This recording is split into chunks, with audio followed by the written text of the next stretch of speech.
Hi, everybody, and welcome back to Nerds That Know. I am Duchess, and with us tonight we have a returning guest. We have Lucy with the poking stick.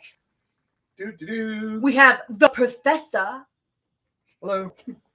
And we have the husband.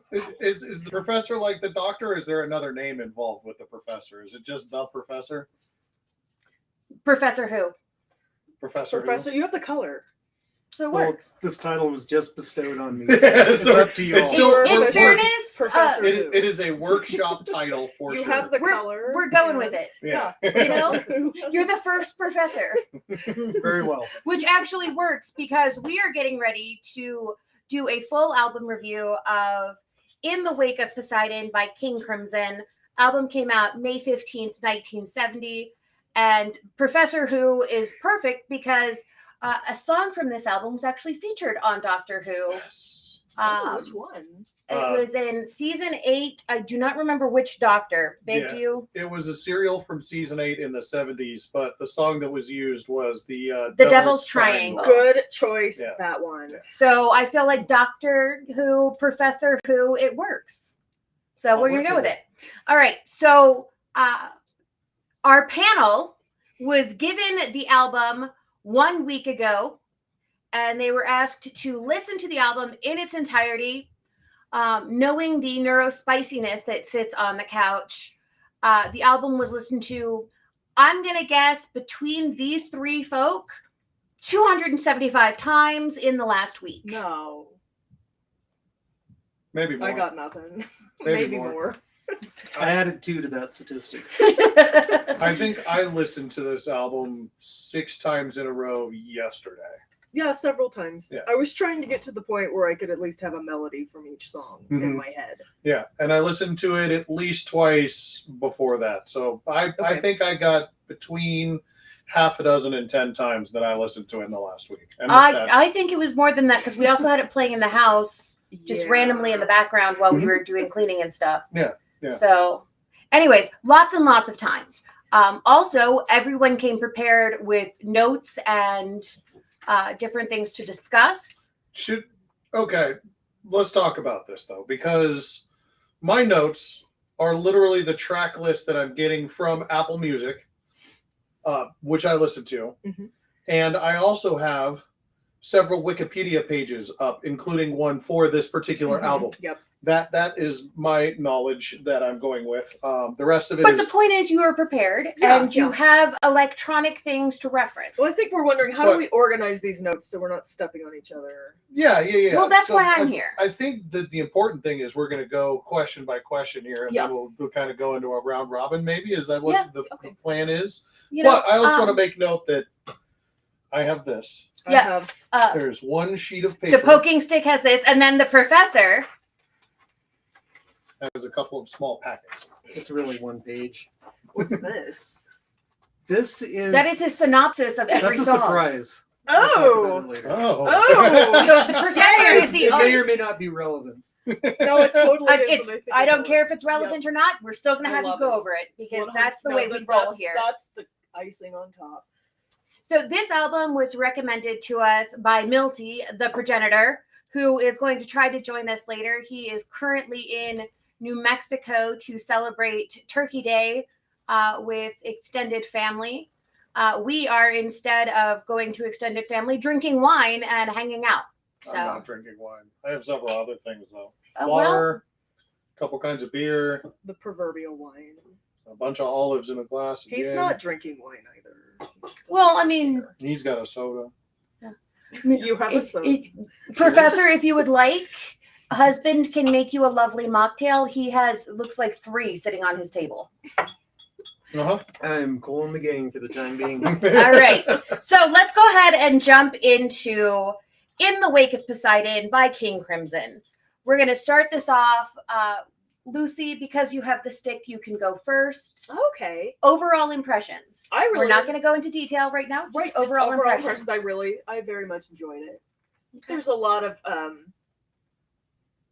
my overall view. There's kind of 3 parts to this album. You have the 3 peace songs, which kind of just bring you back into the story of the album. You have the 2 very prog songs, Devil's Triangle and Pictures of the City, and then you have these just kind of typical late 60s, 70s rock songs. Mhm. And that's kind of how I viewed it. These 3 different chapters that make up the whole album, and I enjoyed all of it. Fantastic. Professor. I enjoyed all of it. It's not really a genre I'm super familiar with, but But you have I did enjoy it. packets. And that is I did probably take why notes. he's not super familiar with this. So, husband. So I have heard this before. This is obviously because we were talking about an album that was recommended for this panel by my father. This is one that I have grown up with. There is a not a 45, a 33 and a third feature-length album that is downstairs in my parents' house that is this album, and I know I've listened to it. Prog rock is not usually my favorite thing. I will start by saying that I do listen to a little bit of it because musically it's very good. It's very educational as far as listening to different themes and variations, and I do like enjoying listening to musicians fuck around because they're bored in a studio. I do have problems with prog rock because most of the time the songs are too long. There's too much jazz fusion involved, which is fine if you're live, but on record, it's awful. And there's a lot of that in this.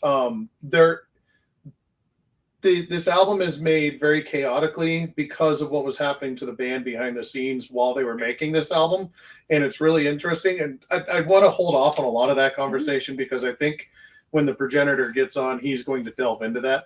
But there's some really interesting stories that go into the making of this album that I'm really dying to talk to you guys about. But overall, it's a very good album. And when you hear about what happens with these artists after they leave this band, you're like, holy fuck. That was the backbone of a lot of music in the 70s and 80s and even, now. Some very famous guys were in this and had some hands in this and went to go do some spectacular things at other places. But yeah, one of the reasons why the progenitor, and I'll go ahead and give this away. This isn't much of a surprise for anybody that knows Milty. Greg Lake got his hands all over this album, and there's a lot of really interesting things that we'll talk about with that. But Greg Lake is the bassist, kind of chief songwriter, not really, but he's the primary vocalist on this album.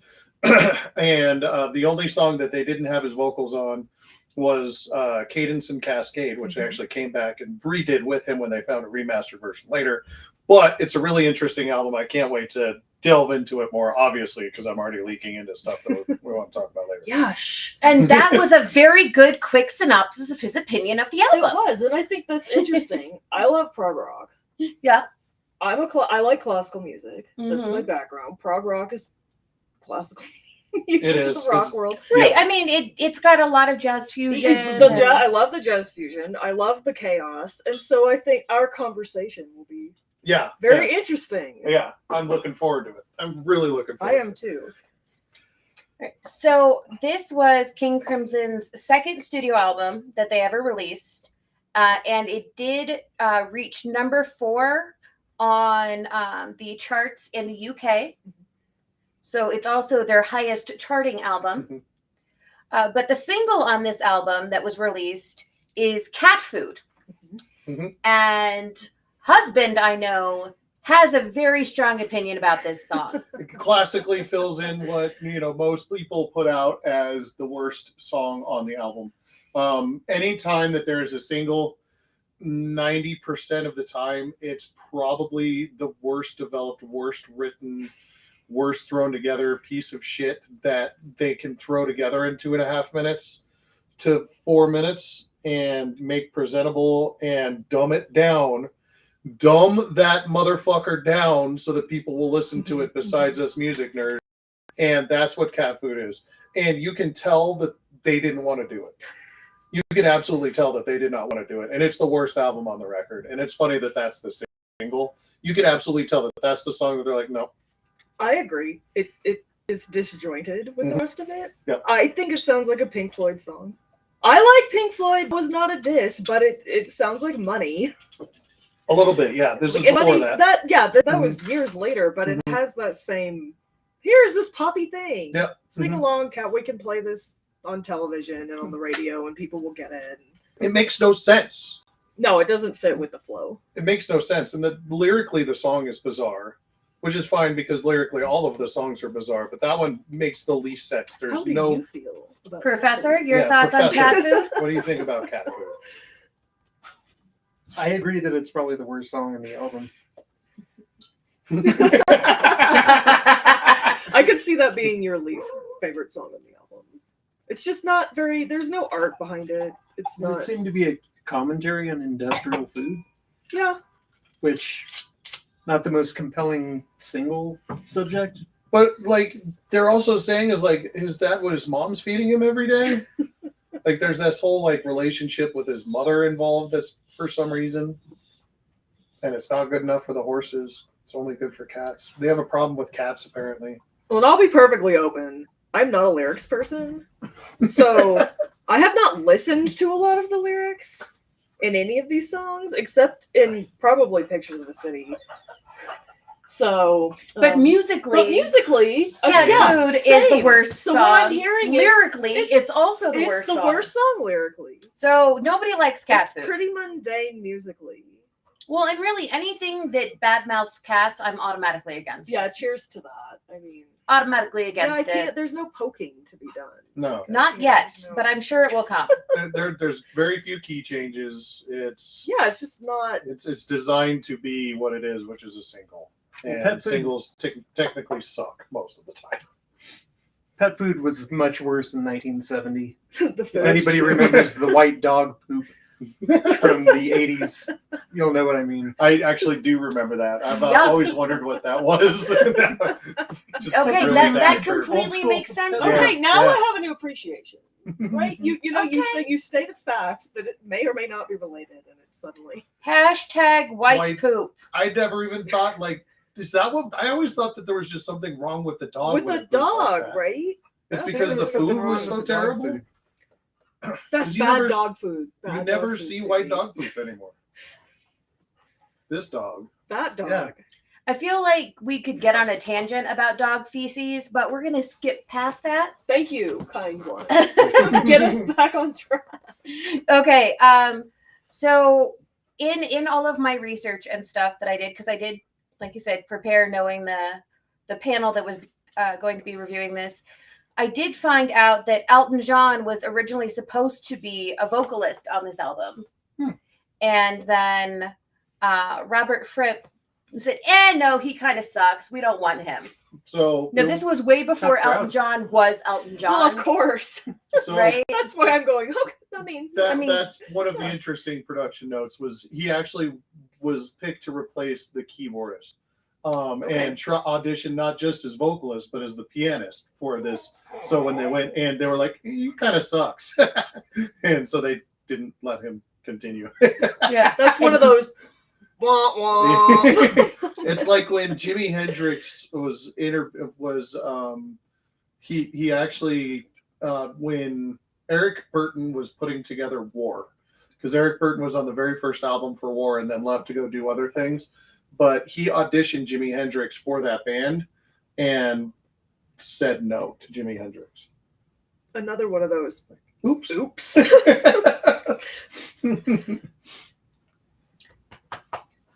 So yeah, Elton John was dissed by King Crimson Mhm. and then went on to get knighted. So Say, well, guess who makes more money? Right.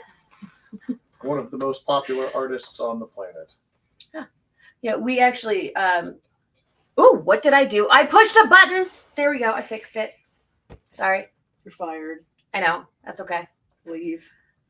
We'll just go on a random. Yeah, because that'll be productive. Hey, we have the professor here.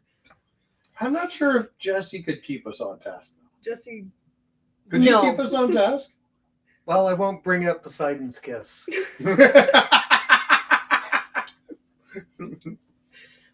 So when we were originally talking, I'm just gonna go back to this with the vocals. We were originally talking about how Elton John was hired to do the vocals, and then Sandy, his stop. contract was then terminated.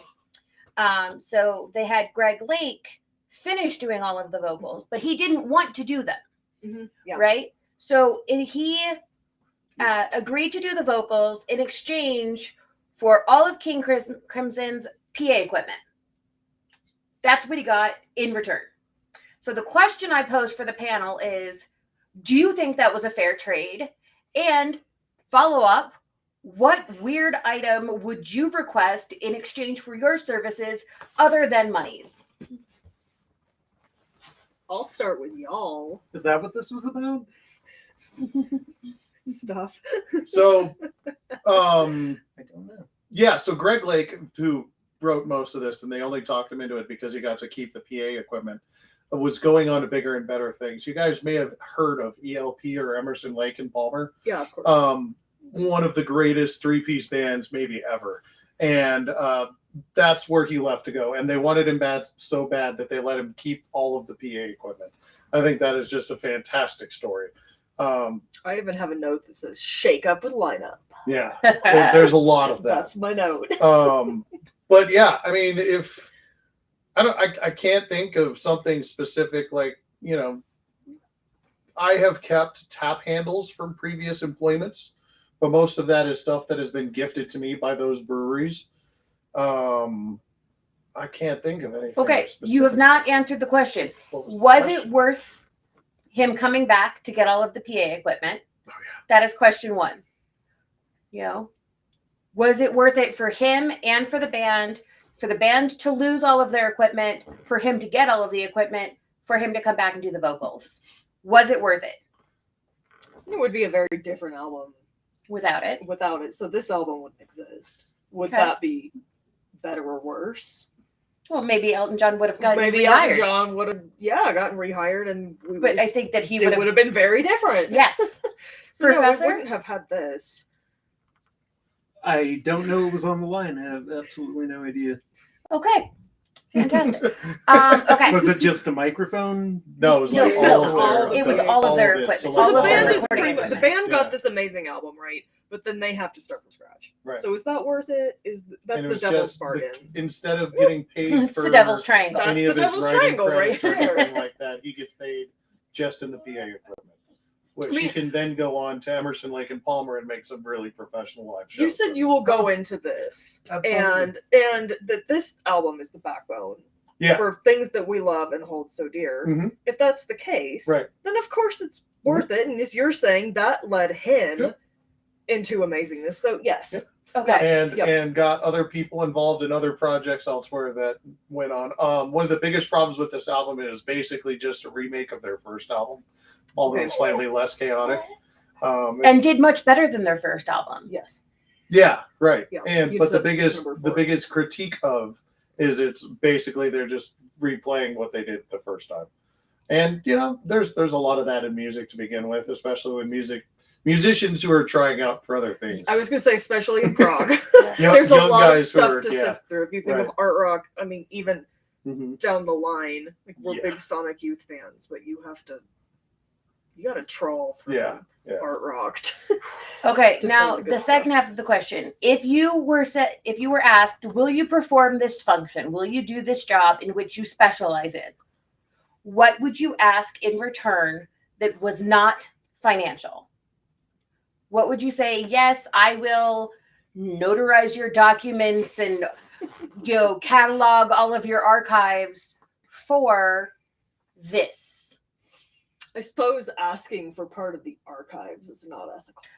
Why not? He took all of their PA equipment, I mean, it's not ethical, but I could still ask. but that's what you would want. You would want part of the archives. Well, no, because then I got to take care of it. That's just a lot of work. And I guess it also depends on what your archive I is. was gonna say this is too complicated. Okay, Uh, Professor. I want cash, no trades. yeah, I just don't think it's worth it. I can't do anything with the thing I'm good at myself. Then I have to take care of it at home.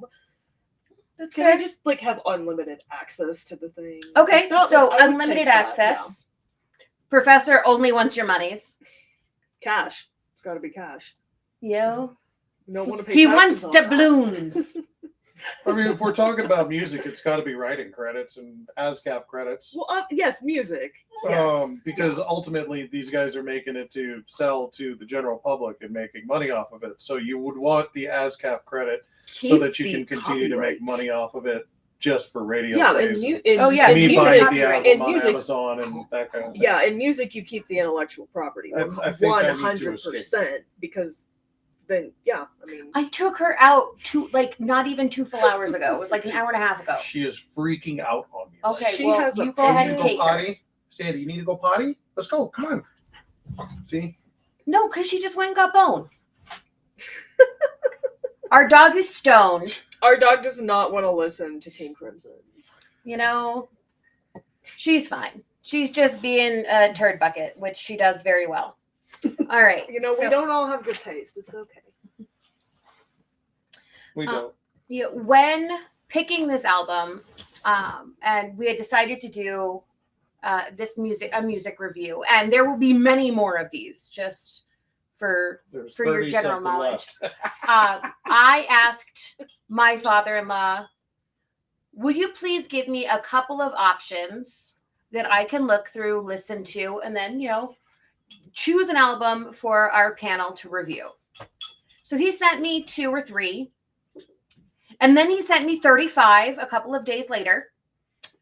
I have not listened to all almost 40 complete albums because that's a lot. Because time? Yeah, and But not Pink Floyd's time. But not that time. But not that time. But husband asked, Ding ding ding ding ding. Sorry. you're fine. I knew this was going to happen. Husband asked if I had taken the album art into consideration when choosing this album. I had not. I honestly just picked a title of an album that sounded cool and was like, hey, this sounds interesting. It's available on Amazon Music and Apple Music, and I'm sure many other electronic forms of music to include Spotify and such. So that's how this got picked. It was on the list of albums provided by the progenitor. But I have since then looked at the album cover, and this is actually a painting from 1967 called The 12 Archetypes, also known as the 12 Faces of Humankind. And then like each of the different characters on the album are named. So just real quickly, it's the fool, the actress, the observer, the old woman, the warrior, the slave, the child, the patriarch, the logician, the joker, the enchantress, and Mother Nature. So now that you have those 12 faces of humankind, who's missing? Poseidon? Yeah, there's no Poseidon The for Sea sure. King. Although he doesn't really come up much in this whole piece No. of art, honestly. Nope, just one song. He gets one song. He gets one tune. One tune. The devil. Okay, the devil is No, missing. the devil plays a real big role in this album. The devil does have a very, very large part of this album. But I think you answered a question I had, which is there's a theme, but what is it? Yeah, yeah. Because there's a recapitulation of the theme at the beginning of the album at the end. So Okay, And the in the professor middle. would like to get into classical mode All right. right now. All right. Would you like to explain sonata form of the movement of a concerto to the audience? I wouldn't, because I don't know enough about it. I don't either. I don't Would you really like to say convey big words that sonata make you form. sound smart? sonata form. Yes. Sonata form during really the big fancy romantic era with the virtuosic pieces is just a form of the first movement of a concerto where you start with a theme, the theme builds something else, it changes, second theme, And then a recapitulation. and then there's of a the coda original. at the end. It's a very specific format Yeah, that Still I don't used, remember. It's been used for over 400 years. Yes. Right. Yeah. Jesse nearly Jesse 400 noticed this throughout the album and throughout specific pieces. Yeah. And then there's definitely So his complaint is one of Beethoven. Greg Lake's is missing. things is he likes to play with themes and reuse those themes over and over and over and over and over again. And you see that 3 times with Peace. Yes, yeah. And then musically, just in each song you see certain things just kind of I getting found repeated an interesting throughout the entire thing. note, which I was looking at, and we're way off topic. No, go for it. We were Keep going. okay. I was looking at just prog rock. I don't remember the topic. And how prog rock was formed, and the point of where that came from, and of course, lots of rock genres go into prog and post versions of themselves because you reach a point where you have really good musicians wanting to play around. Yeah. And this writer, Jim Curtis, I don't know if this is an essay or what, but it's called Rock Era's Interpretation of Music and Society, that was written in 1987 or so. He talks about the cultural difference between Europe and the United States, and how rock music in the United States is built on blues, and rock music in Europe was really built on classical. You can see that in punk, you can see that in metal, which we're all developing at the same time. And I think this album is that what you're talking about. They were literally taking compositional themes and just plugging them in. I got that shit in. You did. It's like, that's the one thing that I can contribute. It's not the one thing. Okay, that's the one very thing. I can contribute. That's the rest is you and your dad. So on that theme of the fact that King Crimson was pulling from classical music and classical styles, pulling from jazz and other genres, what would you say, other than obviously prog rock, because that is the technical genre for this? Of course, yeah. You know, if this album came out today, how would it be classified? Alternative. Unfortunately. Yeah, prog's not really a term outside of very specific genres. Yeah, and prog's become so much more of more closely associated to metal. Yeah, yes, thinking like Opeth. Right, yeah. And even I don't know, you can with prog, there's a lot of guys oh God, now I'm losing my brain as I'm thinking about it. But there's a lot more of that prog rock that leans towards metal now, and where this is more of jazz fusion. Yeah. And so it would align more closely with Oasis and Muse. Yeah. And things like that. So it ended up being an alternative. I think so. I agree with that. It's just kind of, we don't have a place for music like this now. Can't you disagree with him on something so you poke him with a stick? Note, you're wrong! Of note, Muse won a Battle of the Bands yesterday, 30 years ago. That started their career. They weren't actually called Muse at the time. No, they weren't. I was going to say, if you bring up a recent album, I am going to poke you with a stick, because we don't know that stuff. No, but that's when, and it was the same lineup. It was still Chris, Matt, and Jeremy, I think is the guy's name. You love Muse so much. Actually, he doesn't care. Muse is actually one of my father-in-law's favorites. I've Muse seen them twice with him. Albums 1 through 4, and then I don't want to hear anymore. It's all good. Every single one of them are good.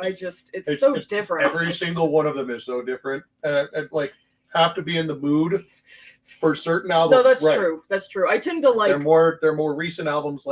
What's the most recent one that had all the 80s themes and stuff? Yes, it did. I have to be in a very specific mood. Okay, I'm not at a place where I can watch Stranger Things. I can listen to the music from Stranger Things. Right, absolutely. I tend to like my production really rough. Mm-hmm. And, post 2010 or so, it gets real smooth. Very smooth. How do you feel about Muse albums? Which is your favorite? All of them. No, it's not. He doesn't listen to Muse. Unless he's in the car with me and I force him to. We actually have a playlist of all of the artists and musicals that we have seen in one giant playlist. It's just, so it's, if we've gone to see that artist, their albums end up in that playlist. Right, if we've gone to see that show live, that album ends up in the playlist. It is a very eclectic playlist because it includes, Cave Town, Muse, Avatar, Kenny Wayne Shepherd, Van Halen, Adina Menzel. Hamilton, a little night music. Yeah. It's really Claire de Lune? No Claire de Lune. That's a shame. Yeah, It's your no, we're favorite good. piece, We're good on that. Yeah, But Carol if and the the playlist Bells, is long too. enough, You know, I pop could up. probably squeeze it in there once or twice. You know what? I'll just put it on there and then it'll pop up. and It'll you won't play be it expecting- every time. No, I love that. That's kind of, I mean, that's eclectic music. Yeah, taste but I mean comes that's just how we do it all here. up. Say, I'll put it this Um, way: "Plug In Baby" is a song that if I listen to it once, it's gonna just be listened to over and over and over and over. Oh yeah, That's on their second album. they're all good. They're all good. So, Lucy, you mentioned anything after 2010, it's just not going to be your jam. Well, I mean, it, Specifically As far with as far Muse. as the prog rock, the production, yeah, production, yeah, whatever. It's just not really my favorite. this album was actually re-released in 2010 Yeah, it's the one for on the Apple 40th Music. anniversary. Yeah, and that is the one that is widely available. Now, interesting point on the re-release: the original track for Devil's Triangle Mhm. was missing. They couldn't find it. Oh, that's so cool because that's my favorite song. So they had to use the stereo track Interesting. instead. Mm-hmm. That makes you a can lot tell. of sense. You can tell. You can It tell. is rough, Mhm. rough song. Yeah. Another interesting point about that See? album Oh my release, that gosh. since we're talking about that part of it, so they released the album. It's the main part, and it starts with Peace, has Peace in the middle, Mhm. ends with Peace. Then they have Cat Food Single Edition, right? Yes, yeah. Which you would have gotten on your 45. Yeah. Then they have the backside of that 45, which is like Gorn or something like Yes, this, something super. Groon. Yeah, Grun. Groon. Groon. And so there's the B side of that album, and that isn't even on the record, right? Like that's just a one-off track, Right. and it's also fucking awesome. Like I fucking love that song. I think it's great. Yeah. It's just crazy. Okay, I'll It's have just to check all it the fuck out. over the place. And then the last song that they have on there is the Greg Lake edition of Cadence and Cascade. Okay. So they found the vocal track and matched it up to the original. So you Right. you can hear You can both hear both of vocals. them. Yeah. Oh, that's a lot of fun. Yeah. Okay, what you just said about it being in stereo. Mhm. So my favorite song is Yeah. the one in stereo. That makes so That's much just sense. vindicates me so much. That Right? makes so much I don't sense. hate all music that came out after 20. If it's gonna be loud and it's gonna be weird, it needs to have grit. That's all I'm saying. Hashtag grit. Hashtag grit. Baseball. Jake. I love it. We waited till this long to throw that in there. I think we're like 20 minutes into this thing or more. I can't even do that. plenty. I don't even have a reason to poke you. This is just not as fun. Yeah, it's more fun when you guys disagree on stuff, but that's okay. That's hard with music when you're talking about That's it from true. an more intellectual point of view. That is true. I Okay. think we need to point out that this is just a rock reimagining of Mars Bringer of War. Oh, Devil's Triangle is literally they did Yeah. a live version of Holst, Gustav Holst, Mars Bringer of War from Yeah. the Planets. They did a live version of it, Mhm. and this is a reimagining of that version. And I took a lot of notes on this. Yeah. Carry All on, right. then. Continue. Carry on. Okay. Talk to me more about that, Yeah. Professor, and then Lucy. Did you take Please, notes? because on you the guys Devil's would Triangle? know more about Okay, this part of it than I my do. notes are Please. very. They're not. I don't get super. I don't know a lot about Holst. I don't know a lot about why he wrote the planets, but we all at least know Jupiter, right? It sounds like Hans Zimmer. This is what it sounds like. And then Mars Bringer of War is this very triumphal marching piece, and yeah, that's the Devil's Triangle starts off. You can barely hear it, and it Yeah. brings in the rhythm of Mars, and it's this triumphal cascade, and it's a crescendo. Yep, exactly. And it's just building up and building up and building up. And I have a bunch of stupid notes here, like, oh, it's 7 minutes in, foghorn, and then it goes silent, and then there's like a ticking sound, and then at 2:25, the Mars melody just takes over. But what I really the piece falls apart at the end. It Oh, yeah. just complete. You have some piano in there, and then it just falls apart, and then it kind of ends in this dreamlike stance, which I think is very appropriate for a 1970s art album. Mhm. And That's very different from the Gustav Holst version, which goes into a major there he key, and I it's got it. it's very triumphal. And this piece is the opposite. It just dies. Yep. And you go to sleep. He wasn't right. That's my thoughts on the death. Hey! Of All right, and joining us now is the progenitor himself. Hey, Milty. Hey, Milty. Yo, what's going on? Uh-oh. Milty, we But cannot no hear audio. you. There's no audio. Hold on, Milty. I just have to turn on the sound here. Hold on 1 second. We just don't have sound on. Should be able to hear you now, sir. There we go. Nothing better than sound that's been turned on. That should be the title of the book. How are you doing this evening, my friend? Doing real fine downtown Las Cruces, New Mexico. About 35 miles west of Texas. Not very far from Mexico. What did you say? We've got some bitching going on here. So anyway, All right, so we are talking about King Crimson, and we are talking about the album that you recommended to us, In the Wake of Poseidon. Why did you suggest this album? I have a very good reason for that. So the idea was it wasn't their first album, nor was it their last. But in the middle of that album, of the two original people that started that band, King Crimson, Robert Fripp and Greg Lake. Greg Lake resigned and started his other band called Emerson, Lake and Palmer. You may have heard of it. Yep. I believe that's an exact quote from your son earlier this evening. I said something mightily similar. Keep going. Keep going. So my point was, rock and roll bands for many, many years have been interlinked with each other. And I think Greg Lake is a perfect example of that. So I'm not going to take a lot of your time. I know you guys are all busy, but just to give you a little list, Greg Lake started Emerson, Lake and Palmer. And then at one point in time, that band exhausted all their music, whatever they wanted to do.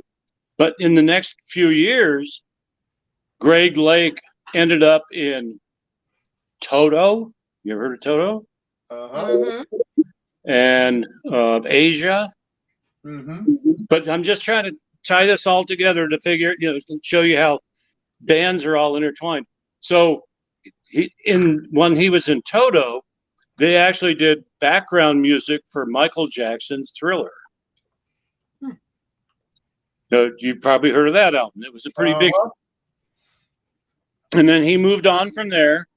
And then later down the road, he entered the band called Ringo Starr's All Stars. Yep.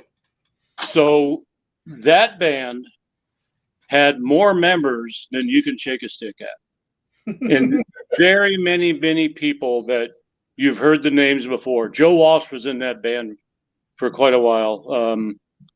So many. Edgar Winter. I mean, there was a lot of people in that band off and on. Peter Frampton, even Eric Clapton, Jack Bruce, and Ginger Baker were all in the band at individual times. So that band lasted many, many years, mostly live, but they did a great job. And there you have it. I'm just trying to show you how rock bands are kind of, they just join each other. Well, I'm glad that you took that take, Milty, because that was where I was hoping that you would lead.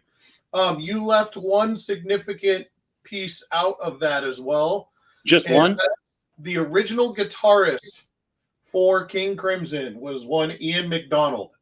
Also left while this album was being recorded to go start a band in America called Foreigner. You might have heard of that one too. Yeah. So, there were so many people that jumped from one band to the next. It's crazy over the years. mm-hmm.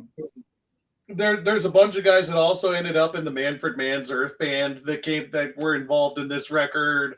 There's the list is just crazy of all the different things that have happened with all the different artists that have come from this. It's insane.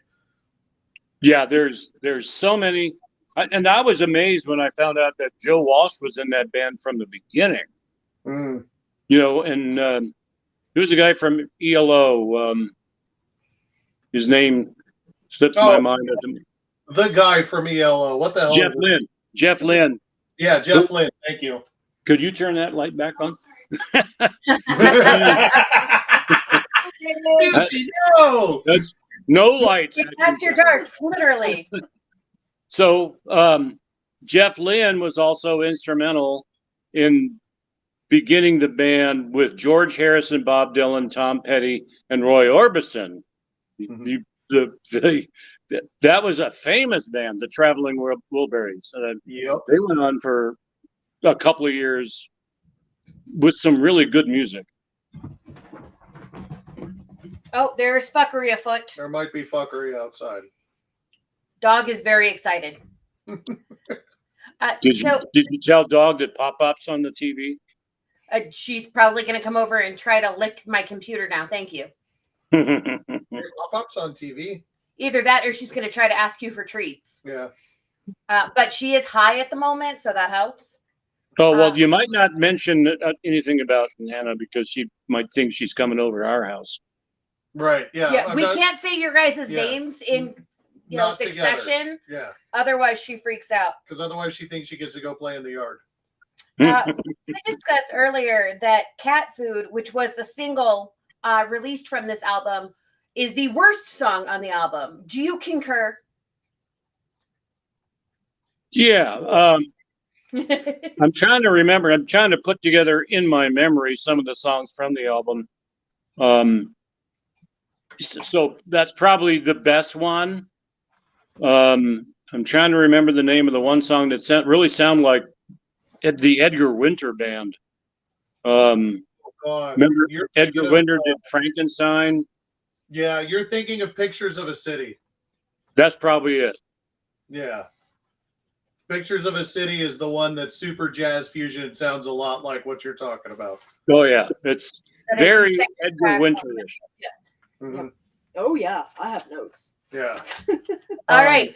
Well, Lucy, tell us more about your notes on Pictures of a City, and let's see what the progenitor thinks. Okay, well, I really liked this song, but I really like post-bop jazz from the late 60s. Yeah, I know.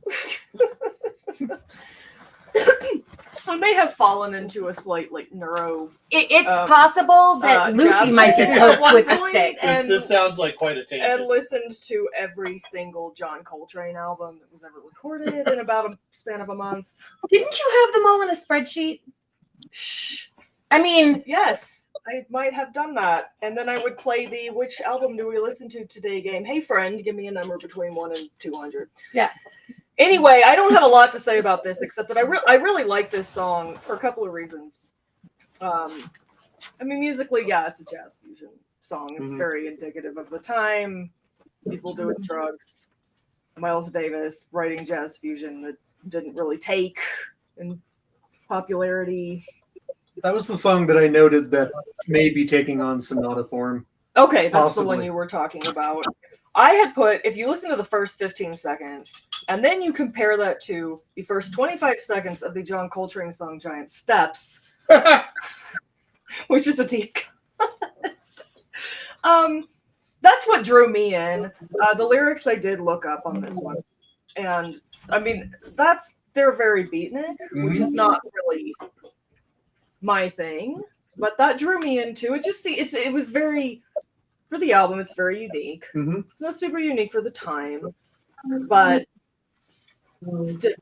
It's jazz fusion. It reminded me of John Coltrane. And that specific song, this song, Giant Steps, is pretty notorious for having really, really weird chord progression. And if you listen to the original recording on the album Giant Steps, the pianist is just dying. He cannot keep up with it. So that was fun. And it kind of opens up out of the jazz into a really early heavy metal sound. Yeah. It sounds a lot like Black Sabbath. Mhm. I really like early heavy metal. I really like early Black Sabbath. So this song had a place in my heart in this kind of very dopamine induced. Oh my god, it's these elements! This whole album is extraordinarily British, end of the 60s, start of the 70s. Yes. My favorite album, my favorite song on the album, and this might surprise you, is actually Cadence and Cascade. Okay. It's just a really pretty song. It is. It's a very pretty song. It's a nice come down too. Yeah. It's like nice and calm. And the notes on this song are that it is about two of their groupies. Yes. Yeah, I saw that. Would you say this is very Moody Blues, the Cadence and Cascade? Yeah, it's super. Not as much as in Wake of Poseidon. Yeah, in Wake of Poseidon was That's very Knights in White Satin. Yeah, and Donna's feeling too. Really, particularly the use of the mellotron. Yes. Is anyone familiar with the mellotron? Mm-hmm. Actually, I have all of the instruments that they list on the album written down for us to discuss each of those instruments. The mellotron is one of them. So if you'd like to, so you no, need to go talk, ahead, though, Professor. Tell us about the mellotron. Here, you can use your stick and like point at the board. Milty, do you know about the mellotron? So this is what I'm going to do right now. I'm going to jump out because I need a drink. So I'm going to leave you with this thought about my future favorite group. Has nothing to do with what you guys are talking about at the moment, but it's two guys, and I believe they're from Eastern Europe, and they go by the name of Two Cellos. So sometime when you all get a chance, look up Two Cellos doing Thunderstruck, and then after that, watch their concert in Sydney, Australia. You won't believe what you're hearing. And all it is two guys with two cello playing each one. Unbelievable. I'm going to leave you with that. I'm thirsty. I'm out. Real quick, before you jump out real quick, we have a friend of ours who does DJ and plays guitar. You've met him. His name's Stefan. And he does 37 frets. He does Black Betty and plays the Thunderstruck solo over it. It's awesome. That's It's fantastic. so good. It's Like so that's good. become his signature piece. So I'm going to be looking at their concert list for 2025 in the United States because I believe they're from Eastern Europe, but they do speak broken English, but they're just unbelievable. I'll leave you with that. Look forward to checking out that concert with you, Milty. Thanks for joining us, buddy. You bet. Thank you Have for the fun recommendation on the later, album. people. Love Yep. you guys. It's Love really you. chilly for us. Green chili. What's that place? Postino? Go to Postino. Postino. No, La Posta. Too late. He's off. Ah, La Posta. Go to It's La okay. Posta. Our family is in New Mexico all the so time, often, like Same. because I just it's polished off my salsa from. it's like 3 aunts, a grandmother, Uh-huh. and 37 cousins. Yep. We got our opera tickets Nice. for next summer. For Opera for in the New For Mexico. the Valkyrie. Oh yeah, we have Santa Fe Opera. Mhm. It's, that's my version of going to a rock concert. I went to 6 rock concerts this year, and I did not pay for a single one. Congratulations. I hadn't been to a rock concert in like 7 years, so.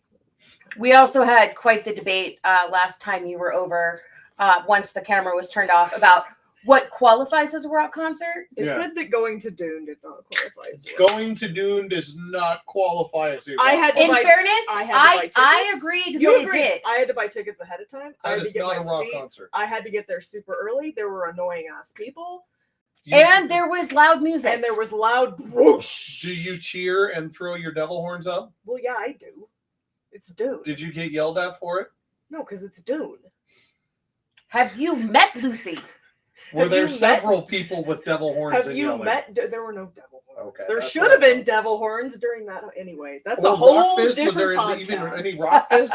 There was Because no I rock- doubt that there was Look, even any rock fist. Okay, we dude. went to rock concerts. I went to 2 metal shows. We saw what's his name?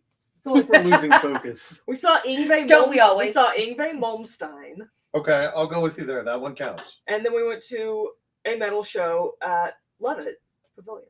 Okay. And the greatest one was it was all these Native American. Well, no, there was a First Nations band. From Canada. From Canada, yeah, First Nations from Canada, and the Canadian band apologized for cursing. Jesus Fucking Christ. Canadians. Fucking We love you, Canada. And they were very old school, like 70s death metal though, but you know, kind of Slayer-esque, where they're just kind of taking the microphone and blah, blah, blah, blah. I'm good with that. Yeah. Fuck everything. I'm sorry.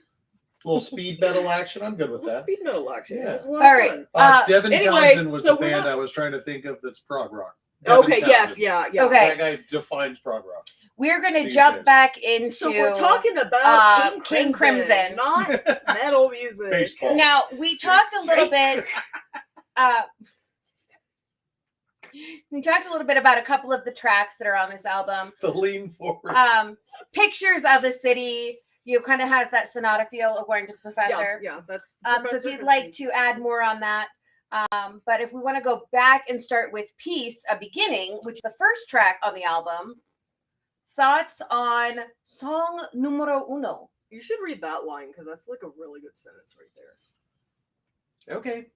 I'm going to guess it has correct punctuation as well, I see which some, is so hot. I see some technical sound notes, Listen- and I'm really happy about Listen them. to this. Okay. I'm, all right, I'm everyone. looking over the shoulder. Shush, and shush, I'm- shush. Professor. 'cause that's Huh. literally word for Poke word him what with I a was stick. thinking too. Go ahead. Okay, please. I'll read the entire 3 sentences. Yes, because it's a please. short song.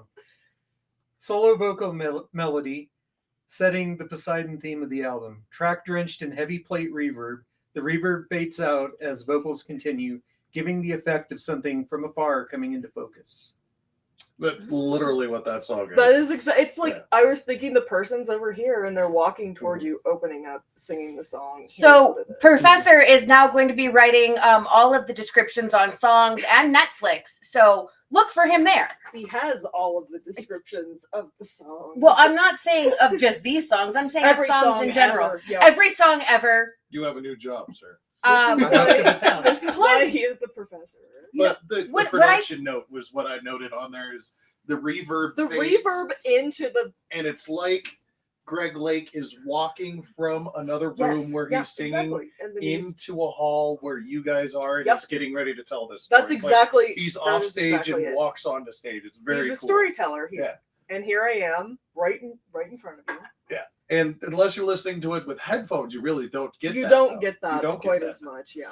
But I thought that was very interesting of Jesse What that I is read that. That this? was Are you exactly what I saving thought this for too. the end? He already said I that don't that's know a if special Genesis is going to surprise. be tied in. If Genesis is tied into this, Is this Perhaps from what we'll bring it I up. is this from what I think it's from? it is. Please read it. No matter not this second, but no matter what, I don't But care. I'm not But an actor. you don't have to be Christian Bale to read that.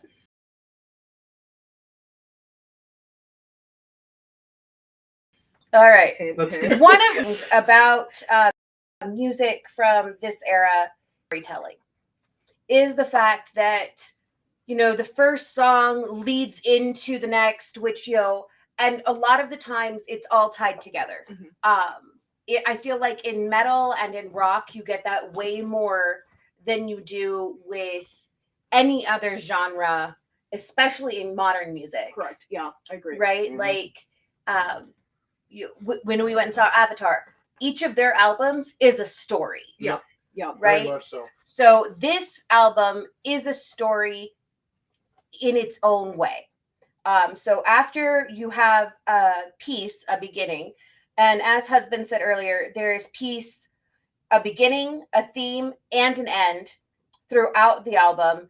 So after a beginning, we move into Pictures of a City, which Professor said earlier is very reminiscent of a sonata with the way that that was structured. So let's talk about Pictures of a City. Love Pictures of the City. I already did my shtick on that. It's a jazz song. It sounds a lot like post bop. Check out Giant Steps. You probably won't think it sounds the same. Really check out Giant Steps if you're all manic, because that helps. Songs like Pictures of a City and a little bit of Steppenwolf and Iron Butterfly Yeah, is yeah. where Jim Henson got the idea for Dr. Teeth and the Electric Man. Oh, absolutely. Oh, nice. 100. Yeah. We talked about that. We Yeah. have talked about that. Mhm. 100%. But I it's do- that super jazz infused, heavy on the keyboards. A lot of other instruments involved besides just classically the guitar and the bass. There's a lot of other instruments in there. It's big. It's a Mhm. big song. And yeah, that's what I really like. And then it's that grungy, that kind of just dirty. Yeah, it just gets feels into like the you're dirt. riding on a bus. Yes, no, it does. Yeah. One of my thoughts, and it doesn't sound like this at all, but Bitches Brew. You know how Bitches Brew has this kind of by Miles Davis. Does not sound like this. It is the opposite. But it's sludgy. And you're like down in the dirt, Mhm. and you're walking around a gross dark city. And no, I am not just stealing that from Taxi Driver, which is what opens the movie with. But I had a similar feeling. Where it was like this jazz music that really just like pulls you Yeah. down. Mhm. Even though this is upbeat, Right. it's like it's dirty. You're gritty. You're walking around the ghetto. Right. There's the drug dealers. And Yeah, there's yeah. the cement. And Yeah. It's right there. It's very visceral. What did you say, Professor? I have nothing to add. Okay then.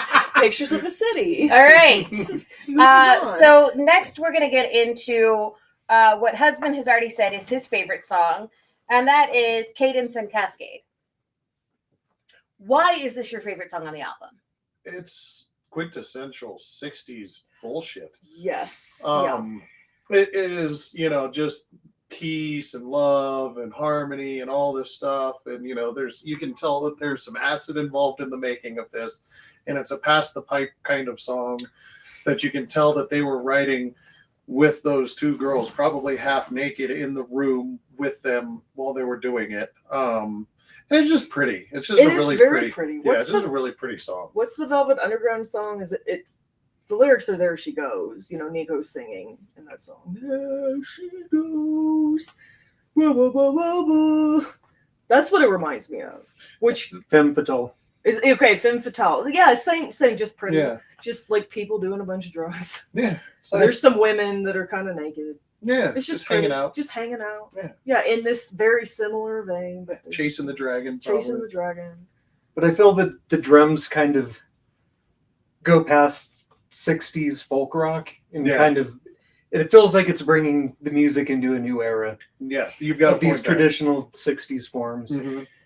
which clearly this is a seminal album in that happening. Yeah, right. I'm gathering, not that I know a lot about But prog you've rock. heard enough music of this era, and you've Yeah. enjoyed enough music of this era throughout your life that you can hear the change. Plus, Yes. you're the oldest one in the room.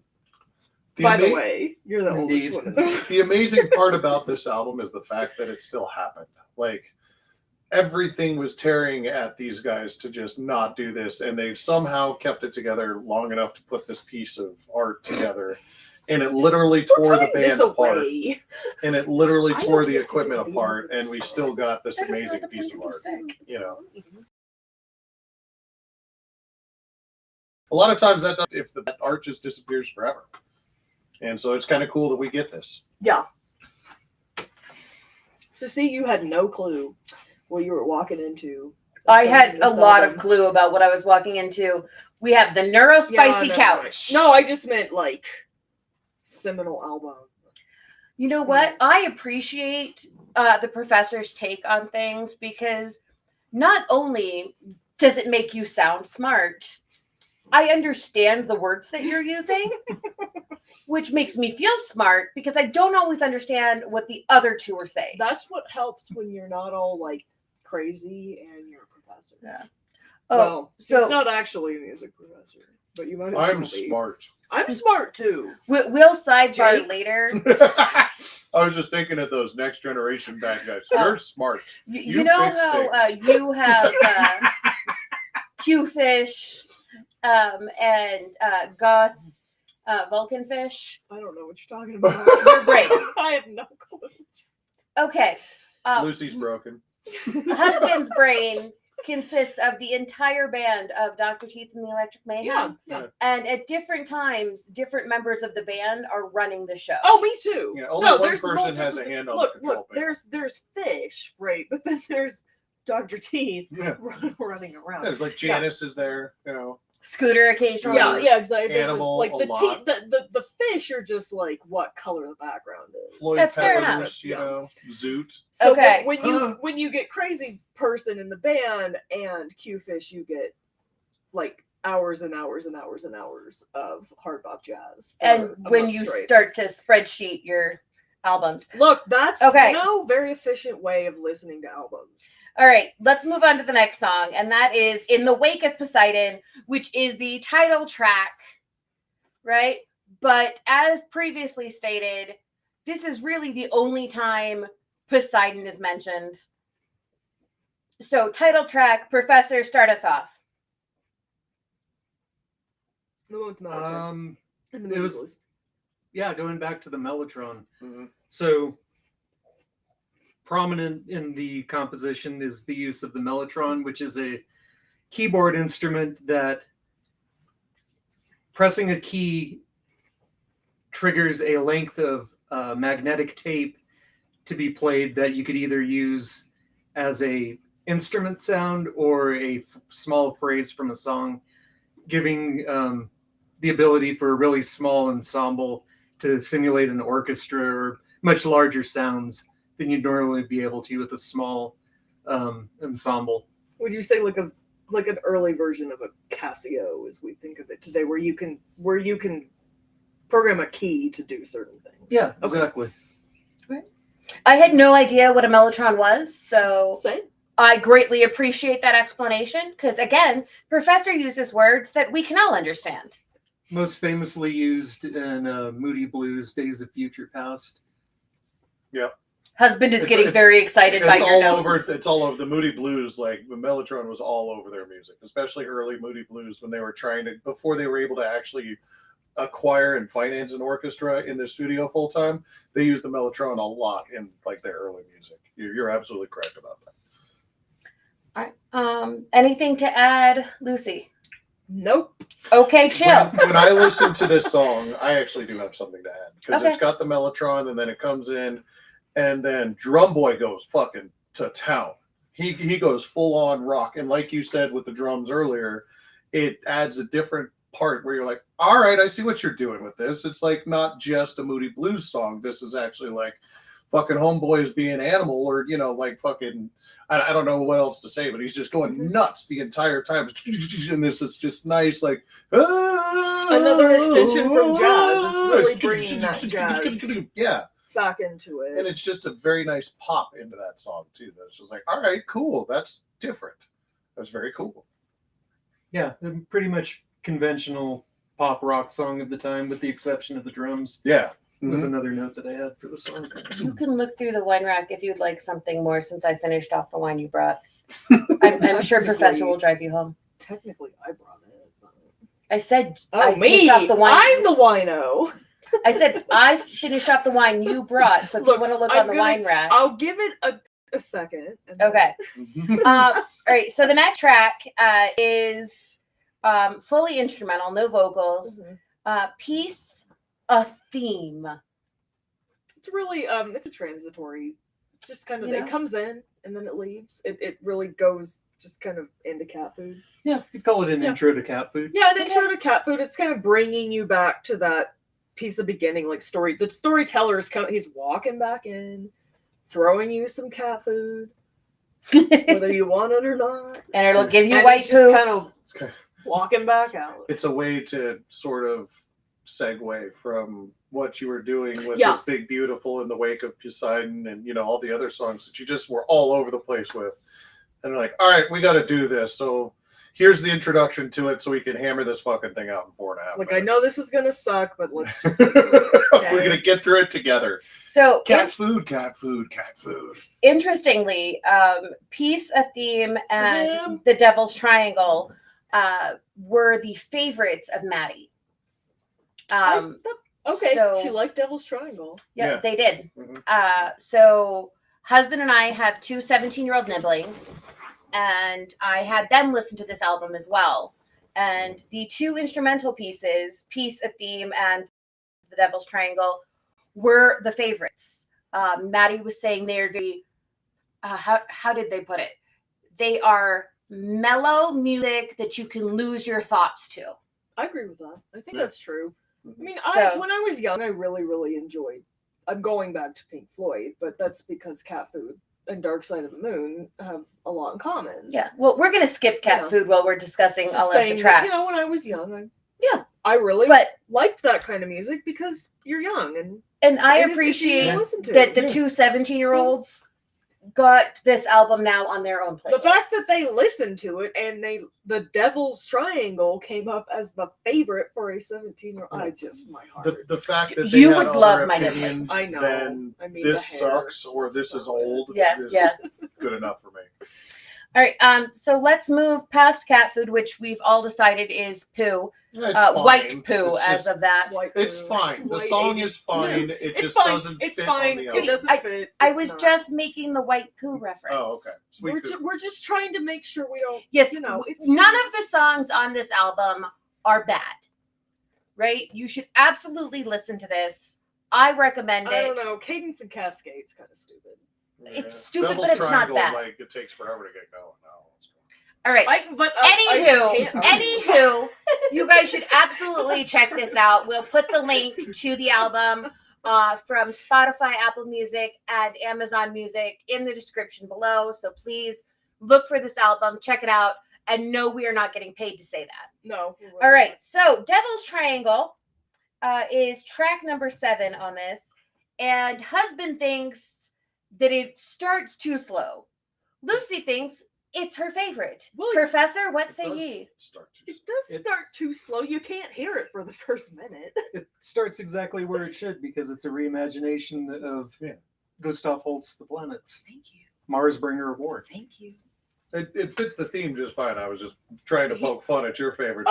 He was trolling me because I'm trolling him, and I don't have the And- stick anymore. Where did you put the he stick? almost hit me in the face with the sticks. And It's right here. even though I have Okay. nothing to back this up, I'm convinced that this may have been an inspiration for the track on Flash Gordon, 1980, soundtrack by Queen, the Eagle battle scene. I actually think that you are correct, factually correct on that.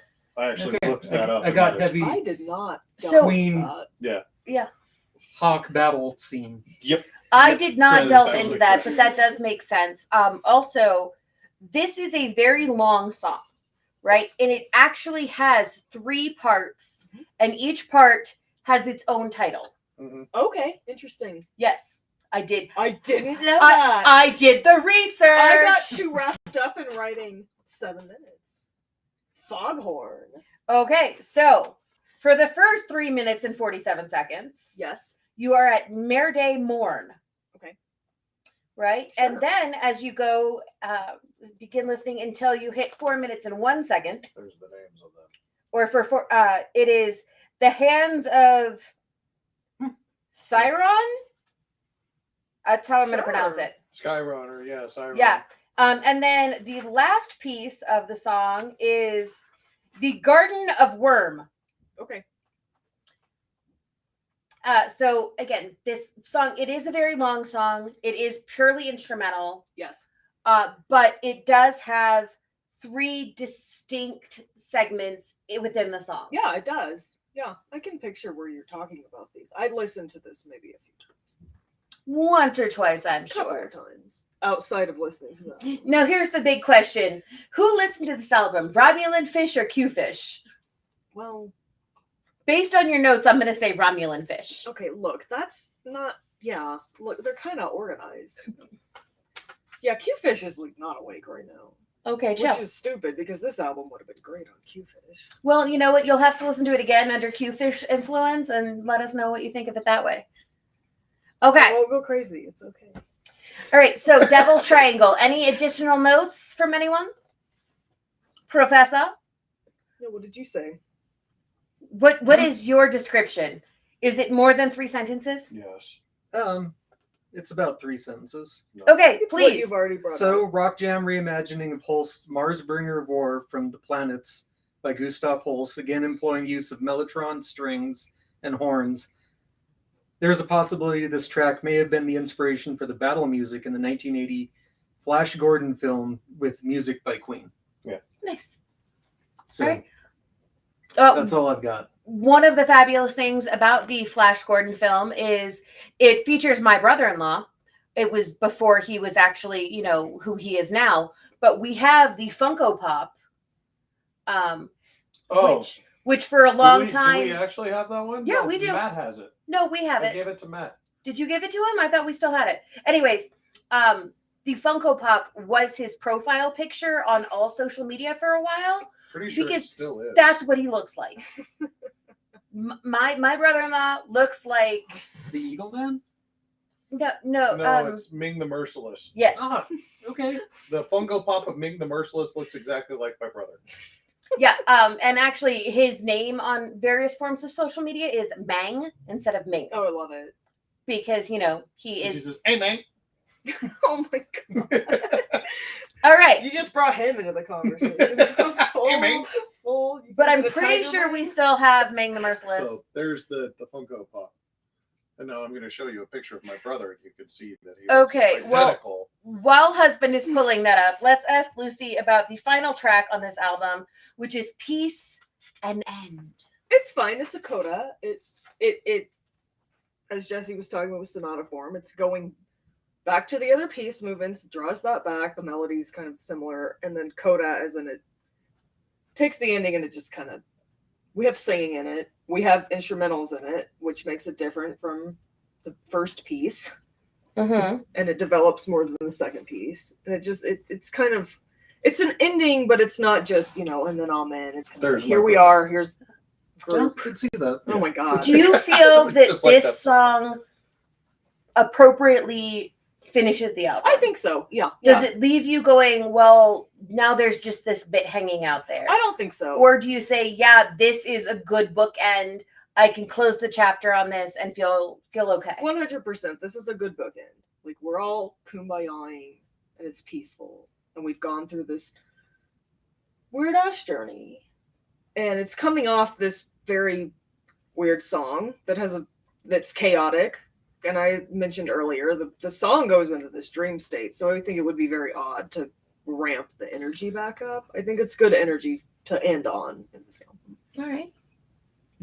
Professor? I concur. Husband? Yeah, Greg Lake kind of walks off stage in the middle of it. Yeah, I The think reverb that's, comes back. Yeah, you don't want showiness. Yeah. You just want kind of a fade off. Yeah, and plus, this is kind of like, is this band ever going to do this again? It turns out they did a couple other times, but That's Like, a good question. Yeah, like nobody knew. Like the production, in order to get this thing out, was just unbelievable. They had to give away everything that they toured with in order to make this thing happen. Well, and the interesting thing is, King Crimson did albums after this. Yes. King Crimson did an album before this. This is the album that got them on the charts. That this is the most popular, highest charting album that they ever released. Mhm. That the first album was a surprise to a great many people, and everyone was very, very much anticipating this one. okay, that makes a lot So- of sense. Yeah, yeah. But with everything that they went through to make this happen. Yeah. One of the interesting things, and we're going to go over to the next segment of my notes, is the number of different instruments that are used in this album. One of the things that I really appreciated is you have more than the guitar, the bass, and the drums, right? In most standard bands, you maybe have a keyboardist, then you have guitarist, you have bass, you have drums. That's it. Like, it is 3 to 4 pieces and you're done. In this particular album, and I've written down the different instruments that they call out in the actual the credits of the album. The liner notes. So they call out that there are multiple guitars, the mellotron, the Celestia, which I don't know what that is, Okay. the pianette, drums, the piano, the bass, the alto sax, the bari sax, and the flute. You gotta throw a flute in there. I mean, Yeah. Jethro Tull. Coming from the flautist in the group, Yeah, you gotta, like... or at least the was once flautist, but has not picked up her flute because her teacher moved to a different state, and so she is pouting for the last 4 years. I have no clue what that's like. The Celesta is a bell-like I mean, keyboard not instrument. a flautist, but... Yeah. Think Dance of the Sugar Plum Fairies. Thank you. Costume. Yeah. Mhm. Yeah, some people's violin teachers are still doing weddings. So how is moving to New York, fool? Somebody's. I can't imagine he a little watches bitter. this, but if you do, So if you're watching this, Lucy's violin teacher, get your ass back to Denver because she's not picked up her bow in a while. She's a little bitter. nah. All right. Whatever. So what about the pianette, babe? Is this what you What were is a talking about, where pianette? he's like plucking the strings with, No, that's actually that's. or is that's, that when he's actually on an actual piano? Yeah, he's playing a grand piano with guitar strings, With and guitar that's strings. specifically in Interesting. Emerson, Lake and Palmer Okay. at the song "Just Take a Pebble." The beginning and the end of the song, he starts with chording across the strings of his grand piano. It's fucking That's awesome. really, really cool. Yeah. And that album is after listening to this, if you enjoyed that, go do a deep dive into Greg Lake stuff, but specifically go into the ELP album that this is on. That you would love that, Lucy. Like, and so would you, Jesse. Honestly, like ELP, their first album that's got this. It's got Lucky Man. I can't remember. It might just be called ELP. I think it's got like a pink thing on the cover that kind of looks like a bird. But strongly recommend that album because Greg Lake is amazing, and I can't remember his first name, but Emerson's unbelievable, and Palmer, the drummer, is insane for trying to keep up with both of those two individuals. I forgot what we were talking about, though. We're talking Yeah, about the yeah, variety of musical instruments Oh. used on this album. Yeah, Pianette, yeah, according pianette, to yeah. Pocket Computer, it's just a mini Yeah, it's just a piano small from piano. the 1800s. Okay. So it's So- it's the very kind of It- tinny, tinkly. It's piano. like the little like the one Peanuts one. that yeah, the, yes, yeah. It's like Okay. Ludwig's piano. I was thinking more of like the ones from like Sense and Sensibility. That is pianoforte, Okay, which is a different instrument. thank you. That's like not quite a modern piano, but not a harpsichord. Thank you. If That that helps. makes sense. That's actually a really good description. Like, You know, I don't know how else to Description. describe it. the, other the, than- the It's weirdest pianos. instrument that It's- I personally know is the theremin, and that's pretty much because I actually the Denver I Orchestra just do it with my mouth. did a whole salute to Denver Comic Con. This was like 7 or 8 years ago, in which they actually had a theremin with the full orchestra. Oh my gosh, that'd be amazing. It was there were, we're not going to say that there were wet seats because that would be inappropriate to say on But we're air, gonna say that. but I am sure that there were some people who were very excited by this. There is a quick tangent. This American Life episode podcast. Check them out. Very quickly, yes, check them out. Where person wants to put together just a one-off band to do a song based on the instruments. There's a theremin, and they do Rocket Man, going back to Elton John, and with the theremin, it's like, I'm sorry, this version's way better. Like, this should be the version. No, we all know that the best version of Rocket Man is the one with that douchebag William Shatner, where he's smoking the cigarette on stage by himself. That Okay, one is first so off, good. you're Look, wrong. you're- This is when the poking stick is I important. knew that. Theremin, Yes, thank you. theremin version. I knew that would work. Yeah. I knew With that the would jazz work. singer and the violinist. It You've been really, waiting all night. my personal Biding my favorite time. of all got Elton it. John songs My time. is going to be when he did Touche. Crocodile Rock on the Muppet Show. Oh my god. Right? Like, if we're going to talk Elton John, Crocodile Rock on the Muppet Show, Yeah. where the crocodiles are singing the chorus. Mhm. Oh yeah, yeah. Like, that is I for think me, like, Elton peak John could Elton be John. its own. My father saw Elton John. His very first concert in the United States was in Waco, Texas. Uh-huh. It was supposed to be in Austin, and he just happened to be going through. Somehow, all these famous people were going through Waco in the late '60s and '70s. I don't know why, but They were my dad's story, and who knows if this is true or not, but some dude just comes out, starts playing on the piano, and then goes into Tiny Dancer. It's like, oh, well, that's Elton John.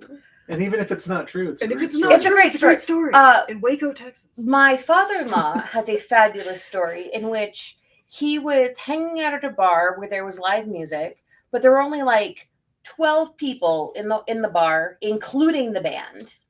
And the singer, who was also the guitar player, was like, "Hey, there's not very many people here. Let me buy y'all drinks." It was John Denver.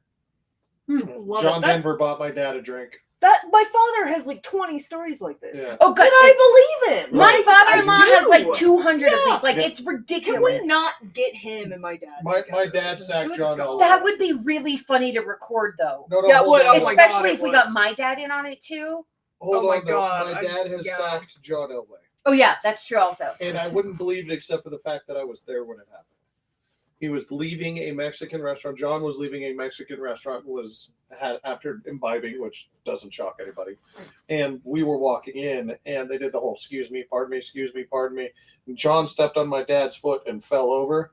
And my dad stood over him and said, "Well, if it was that easy," and then picked him up, and he came over and signed autographs for the family. So Wow. my dad sacked John Elway.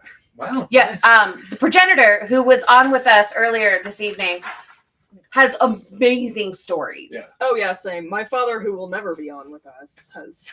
It's okay. We'll just get the three dads alone in a room and we'll hide recorders somewhere. Oh, good God. Because that to me would be hilarious. My father's on this kick. Okay. The loudest thing he ever used to listen to was Jethro Tull. I tried to put Black Sabbath on in our house, and he told me to cut that shit out. And now he claims it's got to be growly, and it's got to be Swedish, and it's got to be loud. Yeah. And he didn't want to listen to any other type of metal because it's got to be growly and Swedish. And I'm like, when are you listening to Swedish death metal I'm good with it. on TV late at night when my mom and brother go to sleep? My father listens to Swedish death metal, apparently. And I believe him. Sounds completely. amazing to me. I 100% like. I want to put a playlist on And see if he recognizes See- any of the and songs. see if he's lying. Call And him So- now bluff. it's your turn So to. our fathers Read the have bonus fabulous stories and very different perspectives on music. We will actually be having my dad on here in the near future just about the Beatles. Pops, as husband refers to him, is probably one of the biggest Beatles fans I have ever met in my life. I listened to so much of the Beatles as a child that I actually had to take like a 10-year break away from the Beatles. And even to this day, you know how everybody has that one song that it doesn't matter what you're doing, it'll just randomly pop into your head? No, I Mine, don't know what you're talking about. Don't do it. mine is Yellow And Submarine. it's time. all I have to do. That's all I have to do. And they'll be stuck in my head for 3 weeks. In the time. Mine is Bryn Terfel version of Luke John B. Yeah. I don't know if anyone knows who Bryn Terfel is, but he's Kurt- an opera singer. Mine is like a rotating 45 songs. What did you want to read bonus material? Okay. No, we'll save that. We're for not to the another- bonus material. No. The final question I have on all of my list is we've discussed, and we're going to backtrack about 20 minutes. We've discussed the various instruments that were included on this album. Oh, Jesus. What instrument would you have added or would you have taken away? I want to say, violinist, I always want real strings. But there's something about the mellotron strings. Yeah. Mellotron strings that it wouldn't work with real strings. It would be too placid. It would be like I'm thinking of They would have needed more money. I'm thinking of it. Well, there would be Yeah, that. it would cost a whole lot more. I'm thinking of In the Wake of Poseidon, and it would be big in a different way that just wouldn't. Doesn't fit. It doesn't fit, or Yeah. orchestral music doesn't fit. So I'm trying to think. The saxophones are great. The piano, I don't know. These kind of cover what I really like. Okay.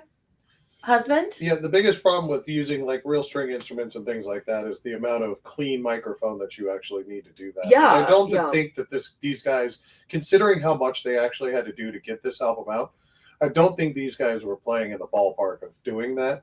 I would have loved to hear that, but also, like you said, I don't think it fits thematically with what they were doing. I feel like what they did is actually correct with what they were heading towards. Art music in general always uses just a multitude of instruments, and that's just not in the 60s and 70s. You know, and I always talk about a band in the 80s. Now I'm not going to think of their names, but they're German, Leibach. Oh, And they use Leibach. about 100 different instruments, and they always have 100 different singers. But there's always one guy who's always just the guy who just does the spoken word.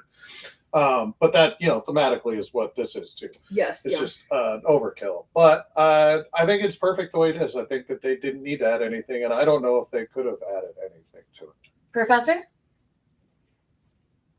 I wouldn't add anything to it. Okay. Would you take anything away? Cat food. Cat. Okay, that's a song, not an instrument. I mean, we all can Okay. agree on that one. So let's go ahead and do final thoughts on the album. We'll start with the Professor. We'll go to Husband, and Lucy will finish Would us you off. like to read this? I would not like to read that. What? Okay. Will you please tell us what it is? Is this from the book or the movie? This is from the book. This is a commentary on the prog rock band Genesis by Patrick Bateman of American Psycho. We shall include links In his chapter, when he's talking about his thoughts on the prog rock band Genesis. Can't be from the movie, it's got to be from the book. Stuff in the movie there's barely any of it. We thought, you know, maybe if we're talking a lot about the bands and stuff. Well, yeah, It's and a you. little truncated in the movie.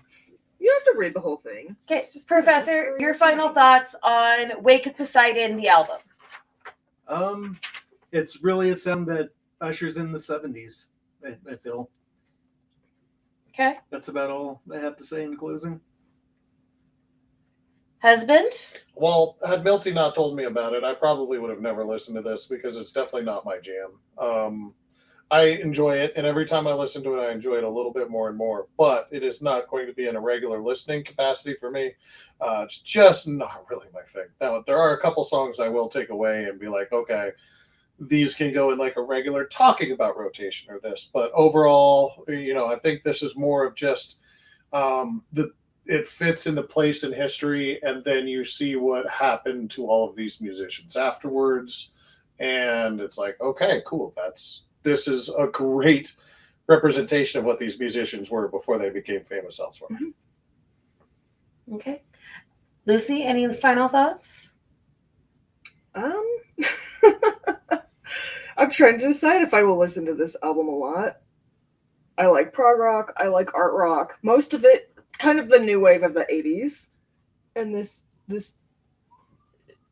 takes me back a lot, and I had started listening to a bit of later King Crimson, so I would eventually gotten around to this, but I think definitely a couple of the songs are going to be in a playlist. Yeah. But it's just kind of music broadening. Yeah.